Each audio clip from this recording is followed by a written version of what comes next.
सहारा enterprises तुमच्या स्वप्नातली गाडी आता कमी किमतीत. इचलकरंजी शहरालगत असलेल्या कबनूर चंदूर रोडवर कोन्नूर पार्कमधल्या सहारा एंटरप्राइजेस इथं पश्चिम महाराष्ट्रातली विविध बँका आणि फायनान्स कंपन्यांनी जप्त केलेल्या जुन्या दुचाकी आणि चारचाकी गाड्यांची विक्री केली जाते. शोरूम किमतीपेक्षा 25 ते 50% कमी दरात, उत्तम स्थितीत आणि संपूर्ण कागदपत्रांसह त्वरित डिलिव्हरी.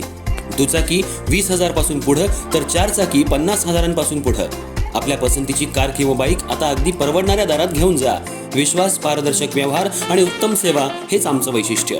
पत्ता Konnur park, Kabnur Chandur road, Ichalkaranji. Proprietor Rajubhai Ajgar. संपर्क 8055810910 आणि 9860785786. सहारा एंटरप्राइजेस, दर्जा, विश्वास आणि बचत यांचं परिपूर्ण ठिकाण.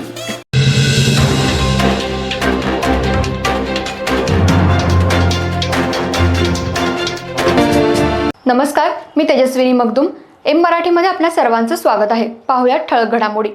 इचलकरंजी शहरालगत असलेल्या खोतवाडी परिसरात एका अल्पवयीन मुलीला त्रास देणाऱ्या दशरथ भाऊ सोनटक्के, वय 60, राहणार चौंडेश्वरी कॉलनी, तारदाळ या इसमाला आज महिलांनी तसंच सामाजिक कार्यकर्त्यांनी मिळून चांगलाच धडा शिकवत चोप देऊन शहापूर पोलीस ठाण्याच्या ताब्यात दिलं.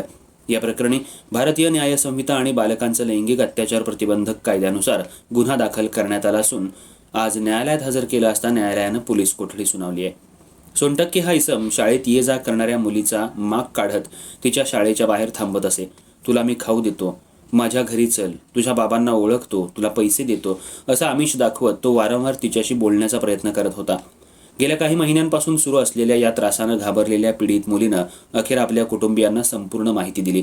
प्रकरण गंभीर असल्यानं मुलीच्या नातेवाईकांनी परिसरातील नागरिक आणि सामाजिक कार्यकर्त्यांशी संपर्क साधला. आज सर्वांनी मिळून सोनटक्के याचा पत्ता काढून महिलांनी संतापाच्या भरात त्याच्यावर चांगलाच राग काढत चोप दिला. त्यानंतर लगेचच शहापूर पोलिसांना या संदर्भातली माहिती देण्यात आली. पोलीस पथकानं घटनास्थळी धाव घेत संबंधित वृद्धाला ताब्यात घेतलं असून त्याच्यावर भारतीय न्याय संहिता आणि बालकांचं लैंगिक अत्याचार प्रतिबंधक कायद्यानुसार गुन्हा दाखल करण्यात आला असून आज न्यायालयात हजर केला असता त्याला न्यायालयानं पोलीस कोठडी सुनावली आहे. दरम्यान अलीकडच्या काळात इचलकरंजी शहर आणि लगतच्या परिसरात मुलींची छेडछाड, पाठलाग करणं, आमिष दाखवून त्रास देणं अशा प्रकारातल्या घटनांमध्ये वाढ होत असल्याचं चित्र दिसतंय. शाळाबाहेर, सार्वजनिक ठिकाणं तसंच गर्दीच्या चौकांमध्ये काही युवकांचा विनाकारण फेरफटका वाढल्यानं पालकांमध्येही चिंता निर्माण झाली आहे. खोतवाडीतील आजची घटना ही निंदनीय असल्यानं अशा प्रकारांमुळे नागरिकांकडून पोलीस प्रशासनानं अधिक सतर्कता बाळगावी, शाळा परिसरात गस्त वाढवावी, अशा गुन्हेगारांवर कठोर कारवाई करावी अशी मागणी होतीये.